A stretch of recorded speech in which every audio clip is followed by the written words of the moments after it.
ഞാൻ ക്ലോത്ത് കൊണ്ട് ഒരു ബാഗ്, ചെറിയൊരു മിനി ബാഗ്, അത്യാവശ്യം മൊബൈലിടാം ഇതായിട്ടുള്ളൊരു ബാഗ് തയ്ച്ചെടുത്ത് തുണീനെ കൊണ്ട്. ആ ബാഗ് ഇതേമാതിരി ഉണ്ടാവും കാണാനായിട്ട്.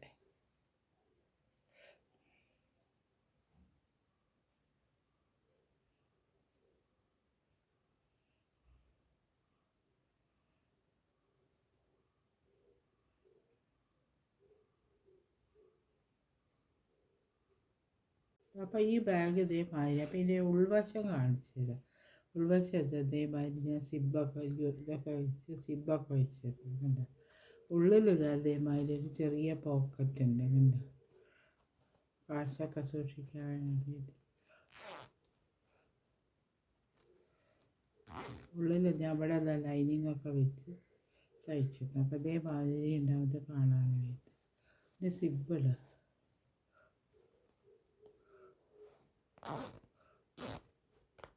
സിബിടുമ്പോൾ അതേമാതിരി ഉണ്ട്.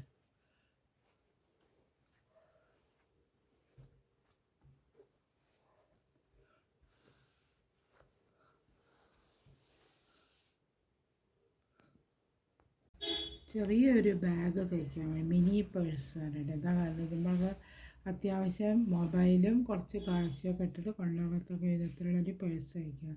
അപ്പോൾ ഈ പീസ് ഞാൻ എടുത്തതാണ്. അപ്പോൾ ഇതിന് എത്ര നീളം വീതി ഉണ്ടെന്ന് ഇഞ്ചാണ് ഞാൻ നോക്കുന്നത്.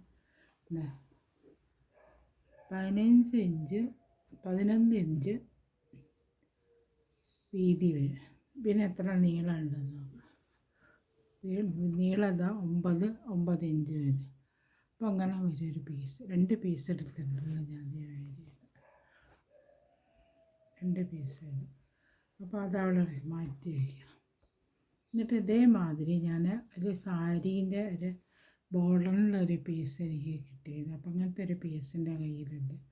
അപ്പോൾ ഇതിനെ മുകളിൽ വെച്ചിട്ട് ഞാനിത് അവിടെ ഹാൻഡിൽ, അതിന് ബാഗിന് വേണ്ട ഹാൻഡിൽ ഞാൻ ഇവിടെ തയ്ച്ച് വെച്ചിട്ടുണ്ട്.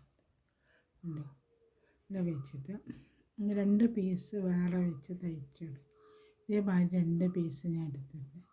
പീസ് വെച്ചിട്ട് ഇവിടെ അങ്ങനെ വയ്ക്കുക. ഇവിടെ അങ്ങനെ ഒന്ന് സ്റ്റിച്ച് ചെയ്തെടുക്കുക. ഇത് വെറുതെ ഒന്ന് ഇവിടെ ഹാൻഡിൽ ഫിറ്റ് ആവാൻ വേണ്ടിയിട്ട് ഇവിടെ ഇതേമാതിരി ഒന്ന് സ്റ്റിച്ച് ചെയ്ത് വെറുതെ സ്റ്റിച്ച് ചെയ്തെടുക്കുക. എന്താ അതേമാതിരി ഞാൻ വെറുതെ ഒന്ന് സ്റ്റിച്ച് ചെയ്തെടുക്കും. ഇനി അടുത്ത് അതേമാതിരി ഒരു പീസ് എടുക്കുക. 3 പീസ് ഇങ്ങനെ ഒരു പീസ് വെച്ചിട്ട് വയ്ക്കുക. നമ്മൾ ഒളിപ്പിച്ച് വയ്ക്കണേ. പിന്നെ അതേമാതിരി ഒരു പീസ് ഇതിങ്ങനെ വെച്ചിട്ട് ഇതേമാതിരി വെച്ചിട്ട് ഇത് നീളത്തിൽ ഇങ്ങനെ സ്റ്റിച്ച് ചെയ്ത് കൊടുക്കും. ഈ നീളത്തിൽ സ്റ്റിച്ച് ചെയ്ത് കൊടുക്കും. അപ്പോൾ മറയ്ക്കുമ്പോൾ വേറെ സ്റ്റിച്ച് ചെയ്ത് കഴിഞ്ഞിട്ട് കാണിച്ചു തരും. അതേമാതിരി ഞാൻ സ്റ്റിച്ച് ചെയ്തെടുത്തു. അപ്പം ഇനിയിപ്പം നമുക്ക് തിരിച്ച് നോക്കുന്നത് അതേമാതിരി വരുന്നുണ്ട്.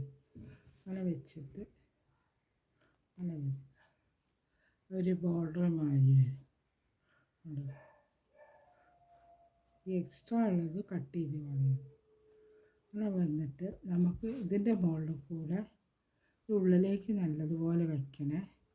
ഇത് ഇവിടെ അങ്ങനെ ഒരു പ്രസ് ചെയ്തിട്ടൊരു തയ്യൽ കൊടുക്കുക. ഇവിടെ അങ്ങനെ പ്രസ്സായിട്ടൊരു തയ്യൽ കൊടുക്കുക.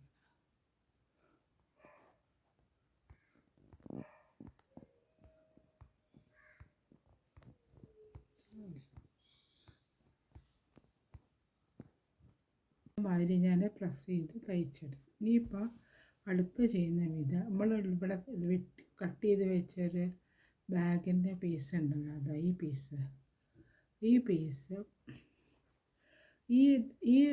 പീസ് ഉണ്ടല്ലോ, ഇതിങ്ങോട്ട് ഒഴിവാക്കി വയ്ക്കുക. ഈ 2 പീസ് എടുക്കുക. ഈ 2 പീസ് എടുത്തിട്ട് ഇതിൻ്റെ മുകളിൽ ഈ പീസ് ഉണ്ടല്ലോ, ഇതിൻ്റെ മുകളിൽ ഇത് സ്റ്റിച്ച് ചെയ്ത് കൊടുക്കുക. സ്റ്റിച്ച് ചെയ്ത് കൊടുക്കുക എന്ന് പറഞ്ഞാൽ എങ്ങനെയാണെന്ന് വെച്ചാൽ 3 ഇവിടെ അങ്ങനെ സ്റ്റാർട്ട് ചെയ്യുന്ന സ്ഥലത്ത് ഇവിടെ അങ്ങനെ കൊടുക്കുക. അത് കഴിഞ്ഞിട്ട് ഇവിടെ ഒരു ഞെറിയിട്ട് കൊടുക്കുക. ഇതേമാതിരി ഒരു ഞെറിയിട്ട് കൊടുക്കുക. പിന്നെ 3 എണ്ണം ഇട്ട് കൊടുക്കുക. അത് കഴിഞ്ഞ് ഇവിടെ നടുക്കിലൊന്ന് ചെയ്ത് കൊടുക്കുക. പിന്നെ ഈ സൈഡിൽ ഒരു ഞെറിയിട്ട് കൊടുക്കുക. അങ്ങനെ 3 ഞെറിയിട്ടിട്ട് വേണം അത് തയ്ക്കണമെങ്കിൽ. 3 ഞെറിയിട്ടിട്ട് തയ്ച്ചെടുക്കുക. ആദ്യം ഇത് അവിടുന്ന് ഇത് ഒഴിവാക്കണം. ഇതിങ്ങോട്ട് മാറ്റി വെക്കണം. ഇത് ലൈനിങ് വെക്കാനുള്ള പീസാണ്. അപ്പോൾ ഇവിടുന്ന് ഇങ്ങനെ സ്റ്റാർട്ട് ചെയ്യുക. ഇവിടുന്ന് നമ്മൾ സ്റ്റാർട്ട് ചെയ്ത് വന്നിട്ട് അപ്പോൾ അങ്ങനെ വരും അപ്പോൾ ഭാഗത്ത്. അപ്പോൾ ഇവിടെ അങ്ങനെ വെച്ചിട്ട് സ്റ്റിച്ച് ചെയ്തിട്ട് കുറച്ച് സ്റ്റിച്ച് ചെയ്ത് കൊണ്ടുവരും, ഇതുവരെ സ്റ്റിച്ച് ചെയ്ത് കൊണ്ട് എന്നിട്ട് ഇവിടെ നല്ലത് ഞെറിയിട്ട് കൊടുക്കുക. ഫ്രില്ല ചുരുക്ക് എന്ന് പറയുന്നത് അതെന്താ ഓരോരുത്തരുടെ ഭാഷയാണ്, അതിങ്ങനെ ഇട്ട് കൊടുക്കുക. ഇതേമാതിരി അടിവര വരത്തിട്ട് ഇങ്ങനെ ഇട്ട് കൊടുക്കുക. അങ്ങനെ 3 വീതം ഇവിടെ ഇതിൻ്റെ മുകളിൽ വെച്ച് തയ്ച്ച് ഇതൊപ്പാക്കി തയ്ച്ചെടുക്കുക. ഇത് അതേമാതിരി ഞാൻ തയ്ച്ചു. ഇനിയിപ്പോൾ ഇതൊരു പ്ലസ് ഇനിയിപ്പോൾ ഇതേമാതിരി ഈ ഭാഗം ഉണ്ടല്ലോ, ഈ ഭാഗം ഉള്ളോട്ട് വെച്ചിട്ട് ഇങ്ങനെ വെച്ചിട്ട് ഇത് കൂടെ ഒരു പ്രസ് അടിച്ചെടുക്കുക. അപ്പോൾ അതൊന്നും കൂടെ നല്ല ഭംഗിയിൽ നിൽക്കും. ഉണ്ട് ഇതേമാതിരി പ്രസ് ചെയ്ത് അടിച്ചു കൊടുക്കുക. ഇവിടെ അതേമാതിരി ഞാൻ തയ്ച്ചെടുത്തുകൊണ്ട് പ്രസ് ചെയ്തു. പിന്നെ ഇവിടെ നിന്ന് ഞാൻ ഇസ്തിരി ഇട്ടിട്ട് ഇതേമാതിരി ഈ ചുരുക്കം ഒന്ന് ശരിക്ക് വേൽപ്പിക്കും. ഇനി എന്താ ചെയ്യേണ്ടത് വെച്ചാൽ അടുത്തത് ഈ ബോർഡർ ഈ ബോർഡറിൻ്റെ ഇതേമാതിരിയുള്ള ബോർഡർ ഉണ്ടല്ലോ, ഈ ബോർഡർ ഇതേമാതിരി ഇവിടെ ചുരുക്കൻ്റെ മുകളിൽ കൂടെ ഇതേമാതിരി വെച്ച് ഈ ഞെറിയിട്ട് വെച്ച് ഞാൻ തേച്ച് വെച്ച് ഇസ്തിരി ഇട്ട് വെച്ചിട്ടുണ്ടല്ലോ, ഇതിൻ്റെ മുകളിൽ കൂടെ വെച്ചിട്ട് ഇതേമാതിരി തയ്ച്ച് കൊടുക്കുക. നീളത്തിൽ തയ്ച്ച് കൊടുക്കുക. തയ്ച്ച് കൊടുത്തിട്ട് കാണിക്കുക. ഇതേമാതിരി ഞാൻ തയ്ച്ചുകൊണ്ട് ബോർഡർ ഇതേമാതിരി തയ്ച്ചു. ഇപ്പോൾ ഇതേമാതിരി ഉണ്ടാവും ഒരു പീസ് കാണും. ഇനി അടുത്ത ഞാൻ അതേമാതിരി വേറൊരു പീസ് ഇതേമാതിരി തയ്ച്ച് വെച്ചിട്ടുണ്ട്. 2 സൈഡും വേണമല്ലോ, 2 സൈഡിന്. ഇനി അടുത്ത് എങ്ങനെ ചെയ്യുക വെച്ചാൽ ഈ പീസ് എടുത്തിട്ട് ഇവിടെ വയ്ക്കുക. എന്നിട്ട് 3 ഈ ലൈനിങ് വെച്ച പീസ് ഉള്ളിലേക്ക് വെച്ച് തയ്ക്കരുത്. ഇതിങ്ങനെ മേലെ വെച്ചിട്ട് ഇതേമാതിരി വെച്ചിട്ട് ഇങ്ങനെ നീളത്തിൽ 3 സൈഡും തയ്ച്ച് കൊടുക്കുക. സൈഡിൽ തയ്ച്ച് കൊടുത്താൽ ഈ തയ്ച്ച് കൊടുക്കുക. അപ്പോൾ ഒരു ബാഗിൻ്റെ ഷേപ്പ് വരും.